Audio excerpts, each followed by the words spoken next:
प्रिय viewers, अनपॉ entertainment classes में एक बार आपका फिर स्वागत है। तो जिंदगी जिंदा दिली का नाम है, मुर्दा दिल क्या खाक जिया करते हैं। तो आज हम लोग भारतीय काव्यशास्त्र के कुछ प्रश्नों को पढ़ेंगे।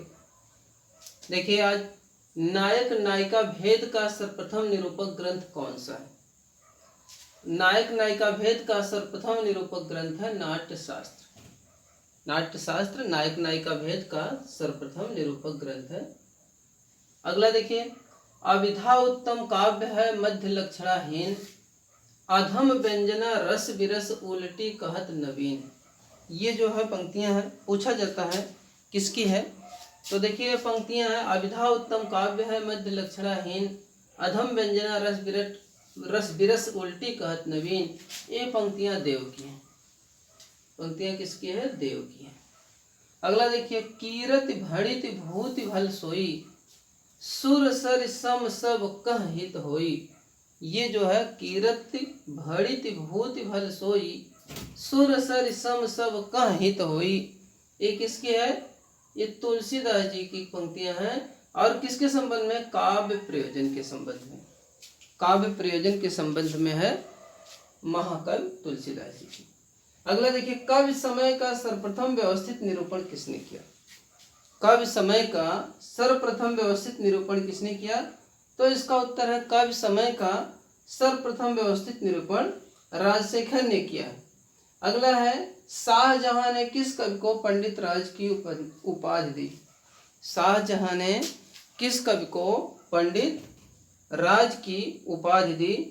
तो इसका उत्तर है शाहजहां ने पंडित जगन्नाथ को, जगन्नाथ एक कवि थे इसके दरबार में, उसको जो है इन्होंने पंडित राज की उपाधि दी। अब देखिए अगला प्रश्न है, शाहजहां ने जगन्नाथ को पंडित राज की उपाधि दी। शाहजहां ने जगन्नाथ को पंडित राज की उपाधि दी। अब देख लीजिए अगला प्रश्न है,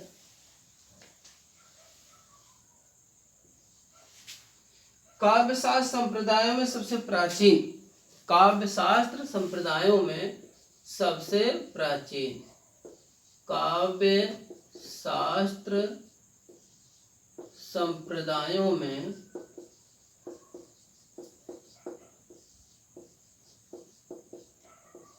प्राचीन।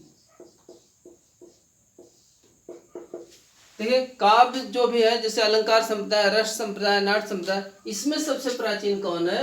तो सबसे प्राचीन है रस संप्रदाय। रस संप्रदाय ये जो है सबसे प्राचीन है।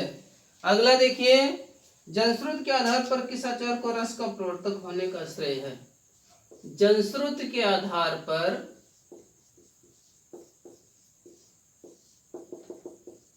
रस का प्रवर्तक,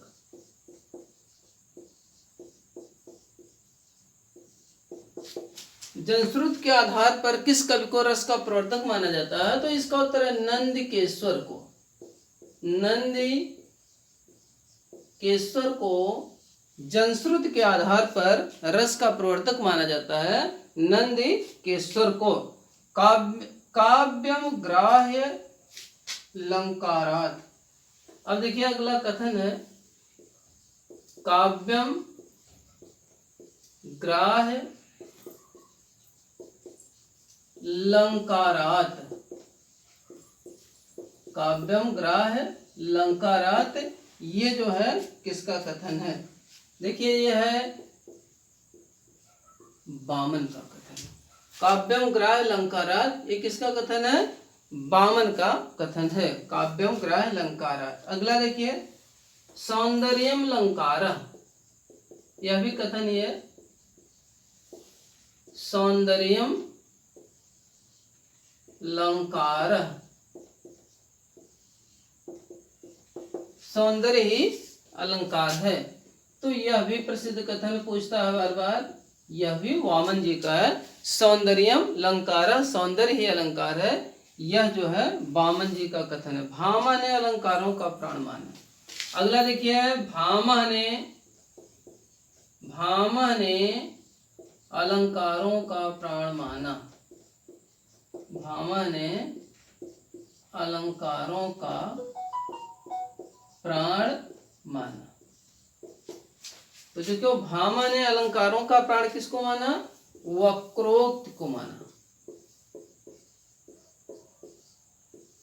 भामा ने अलंकारों का प्राण किसको माना? वक्रोक्त को माना। वक्रोक्त संप्रदाय के प्रवर्तक आचार्य कुंतक हैं। तो भामा ने अलंकारों का प्राण किसे माना है? वक्रोक्त को माना है। भामा ने अलंकारों का प्राण वक्रोक्त को माना है। अलंकारों का वैज्ञानिक वर्गीकरण किया। अलंकारों का वैज्ञानिक वर्गीकरण, अलंकारों का वैज्ञानिक वर्गीकरण किसने किया? वैज्ञानिक वर्गीकरण किसने किया? यहाँ दो विकल्प है, भामा, दूसरा है रुद्रट। चलिए दो ही में से बताइए कि अलंकारों का वैज्ञानिक वर्गीकरण सबसे पहले किसने किया? तो इसमें देखिए, भामा भले ये है लेकिन ये गलत है। रुद्रट ने अलंकारों का सबसे पहले वैज्ञानिक वर्गीकरण किया। किसने? रुद्रट ने किया है। तो याद रखेंगे रुद्रट ने। अगला देखिए, अलंकारों का गुण संप्रदाय को माना जाता है। हाँ, गुण संप्रदाय।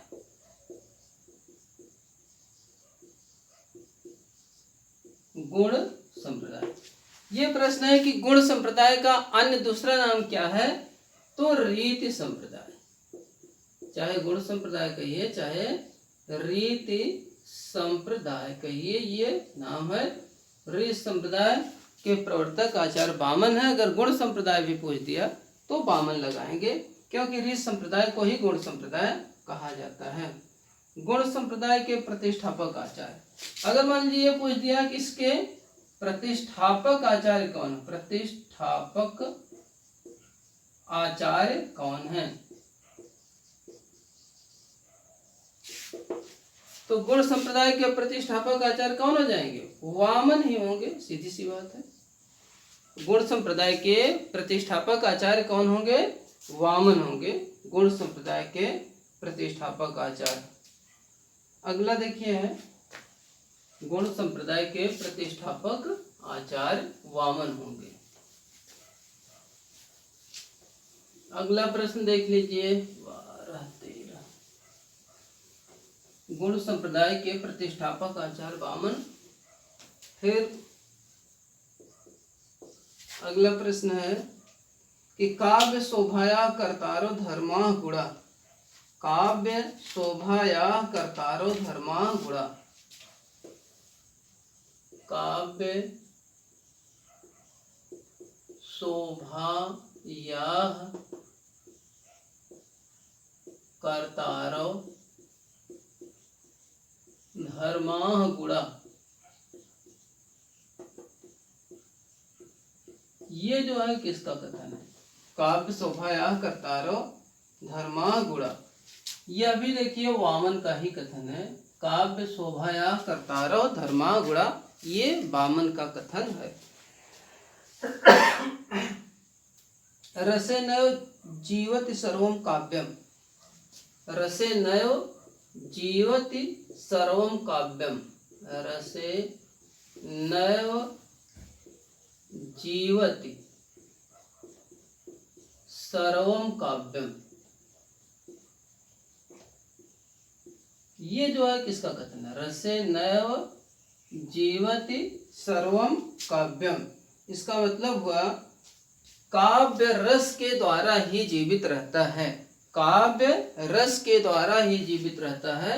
ये कथन है अभिनव गुप्त का। अभिनव गुप्त का कथन है कि काव्य जो है रस के द्वारा ही जीवित रहता है। ये अभिनव गुप्त जी का कथन है। अब देखिए कुछ प्रश्न मिलाने वाले आते हैं, उसको भी देख लीजिए। ये देखिए है भट्ट लोलट। भट्ट लोलट, इनका जो मत है उत्पत्तिवाद या क्या है, आरोपवाद। भट्ट लोल्लट के मत को उत्पत्तिवाद या आरोपवाद कहते हैं अगर इनका ये संबंध है न्याय से। तो भट्ट लोल्लट किससे, उत्पत्तिवाद या आरोपवाद किससे संबंधित है, न्याय से, न्याय दर्शन से संबंधित है भट्ट लोल्लट। अगला देख लीजिए सांकुक।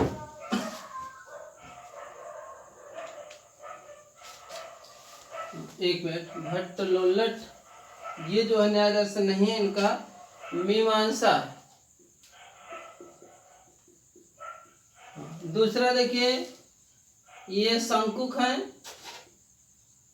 इनका मत क्या है, अनुमितिवाद। सांकुक का अनुमितिवाद है, ये क्या है, न्याय दर्शन से संबंधित है। देख लीजिए सांकुक अनुमितिवाद न्याय दर्शन से संबंधित है। अगला देख लीजिए भट्टनायक। भट्टनायक ये जो है भुक्तिवाद या भोगवाद।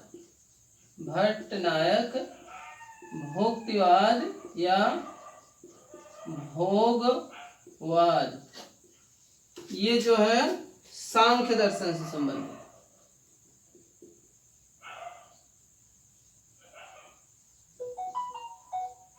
सांख्य दर्शन कपिल जी का है। इसी में इन्होंने लिखा है कि जावेद जीवेत सुखम जीवेत ऋणम कृत्वा घृतम पिबेत भस्मीभूतस्य देहस्य पुनरागमनम कृता। तो ये सांख्य दर्शन से संबंधित कौन है, भट्टनायक जी हैं। अगला देख लीजिए अभिनवगुप्त। अभिनवगुप्त ये जो अभिव्यक्तिवाद इनका है, अभिव्यक्तिवाद किसका है, अभिनवगुप्त का अभिव्यक्तिवाद है और ये शैव दर्शन से प्रभावित है। अभिनवगुप्त का अभिव्यक्तिवाद शैव दर्शन। देख लीजिए श्रीनिवास से भट्ट लोल्लट उत्पत्तिवाद आरोपवाद मीमांसा दर्शन, सांकुक अनुमितवाद न्याय दर्शन, भट्टनायक भुक्तिवाद या भोगवाद सांख्य दर्शन, अभिनवगुप्त अव्यक्तिवाद शैव दर्शन। तो ये मिलाने के लिए कभी कभी एकल में ऐसे जो है ये प्रश्न पूछ लिए जाते हैं। अगला है सर्वप्रथम किस आचार्य ने रस को काव्यात्मक घोषित किया। सर्वप्रथम किस आचार्य ने रस को काव्यात्मक घोषित किया, देख लीजिए। सर्वप्रथम फर्स्ट मतलब सर्वप्रथम किस आचार्य ने रस को काव्यात्मक घोषित किया। किस आचार्य ने सबसे पहले रस को काव्यात्मक घोषित किया, तो इसका उत्तर है विश्वनाथ।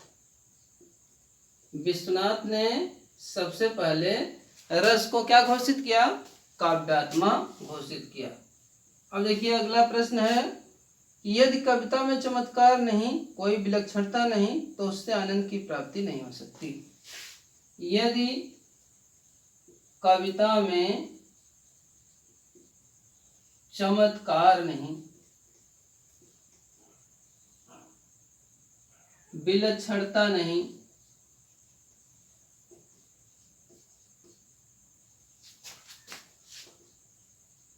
तो उससे आनंद की प्राप्ति नहीं हो सकती। देख लीजिए, यदि कविता में चमत्कार नहीं, विलक्षणता नहीं, तो उससे आनंद की प्राप्ति नहीं हो सकती। यह जो है आचार्य महावीर प्रसाद द्विवेदी का कथन है।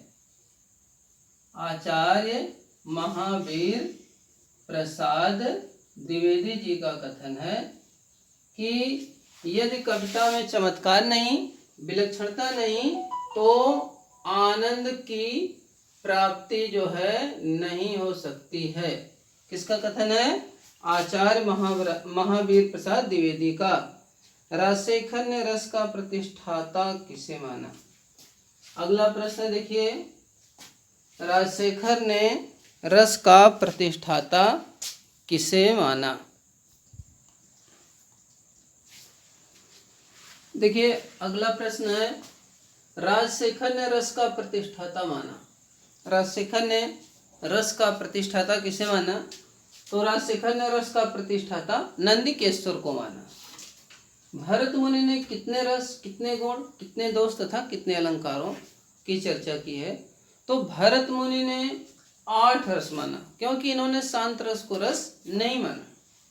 तो अगर भरत मुनि पूछा जाए कितने रसों को माना है तो 8 रस बताएंगे, लेकिन 10 गुण को माना, 10 दोष को माना, अलंकारों की संख्या मात्र 4 ही माना। तो भरत मुनि ने 8 रस, 10 गुण, 10 दोष तथा 4 अलंकारों को माना है। शब्दार्थों सहितो काव्यम में कौन सा काव्य दोष है? शब्दार्थों सहितो काव्यम में कौन सा काव्य दोष है? तो यह अतिव्याप्ति दोष। शब्दार्थों सहितो काव्यम में अतिव्याप्ति दोष है। अब देखिए भारतीय काव्यशास्त्र लगभग खत्म हो गया। अब पाश्चात्य काव्यशास्त्र में हम लोग पढ़ेंगे लिरिकल बैलेट्स की भूमिका। लिरिकल बैलेट्स की भूमिका किसकी रचना है? तो ये है वर्ड्सवर्थ की। वर्ड्सवर्थ की लिरिकल बैलेट्स की भूमिका, ये उनकी प्रसिद्ध रचना है। बायोग्राफिया लिटरेरिया किसकी रचना है? कॉलरिज की। बायोग्राफिया लिटरेरिया ये कॉलरिज की प्रसिद्ध रचना है। किसकी? कॉलरिज की बायोग्राफिया लिटरेरिया। उदात्त सिद्धांत के प्रवर्तक कौन है? उदात्त सिद्धांत के प्रवर्तक लॉन्गिनुस जी हैं। उदात्त सिद्धांत के प्रवर्तक लॉन्गिनुस हैं। देखिए पेरिहुप्सुस पुस्तक है, इसके लेखक कौन है? लॉन्गिनुस। ये पूछता है पेरिहुप्सुस के लेखक कौन है? लॉन्गिनुस हैं। अब देखिए अगला प्रश्न है 28। हमारा अगला प्रश्न एक शिक्षक और एक कब से संबंधित है? एक शिक्षक और एक कब से संबंधित है। देख लीजिए कौन सा है कि प्रत्येक महान कब शिक्षक होता है? प्रत्येक महान कवि शिक्षक होता है।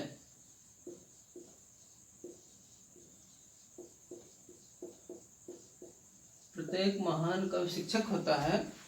और मैं चाहता हूं कि या तो मैं शिक्षक समझा जाऊं या कुछ नहीं।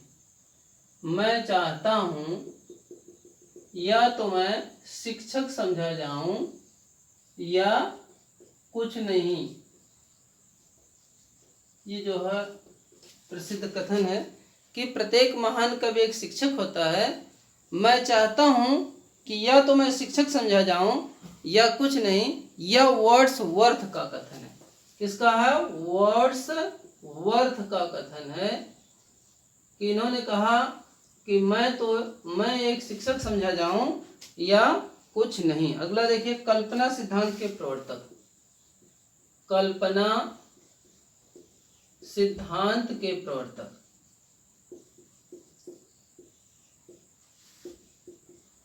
कल्पना सिद्धांत के प्रवर्तक कौन है? ये देखिए कॉलरिज जी। कॉलरिज जो है कल्पना सिद्धांत के प्रवर्तक हैं। अगला देख लीजिए अभ्यंजनावाद के प्रवर्तक। ये सब पूछता है।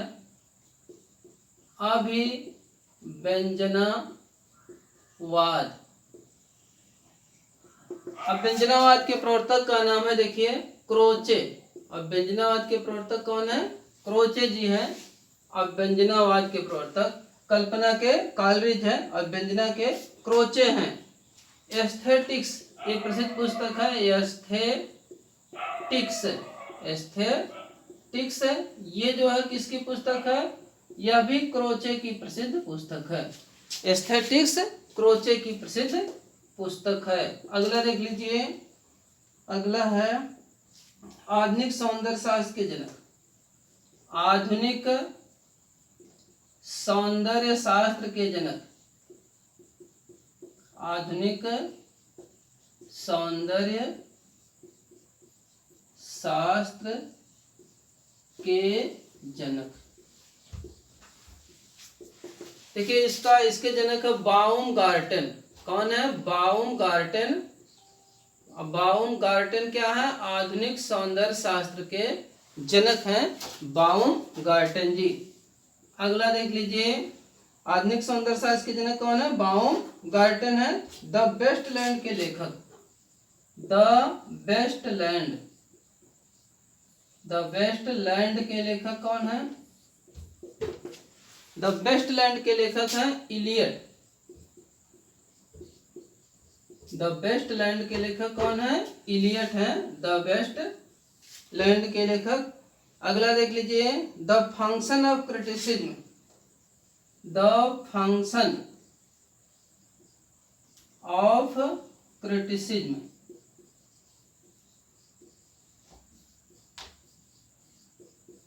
द फंक्शन ऑफ क्रिटिसिज्म, यह भी बहुत महत्वपूर्ण पुस्तक है। इसके भी लिखने वाले कौन है? इलियट जी ही हैं। Eliot, the function of criticism के लेखक कौन है? इलियट हैं। द फंक्शन ऑफ क्रिटिसिज्म के लेखक भी इलियट हैं। अगला देख लीजिए, निर्वैयक्तिकता तथा वस्तुनिष्ठ समीकरण का सिद्धांत। निर्वैयक्तिकता तथा वस्तुनिष्ठ, निर्वैयक्तिकता तथा वस्तुनिष्ठ सिद्धांत के जनक। निर्वैयक्तिकता तथा वस्तुनिष्ठ सिद्धांत के प्रतिपादन किसने किया या जनक कौन है? यह भी इलियट जी हैं। यह आखिरी प्रश्न है, निर्वैयक्तिकता और वस्तुनिष्ठ सिद्धांत के प्रवर्तक या इसका प्रतिपादन किसने किया? इलियट ने ही किया। तो चैनल को लाइक और सब्सक्राइब अवश्य करें। बहुत बहुत धन्यवाद।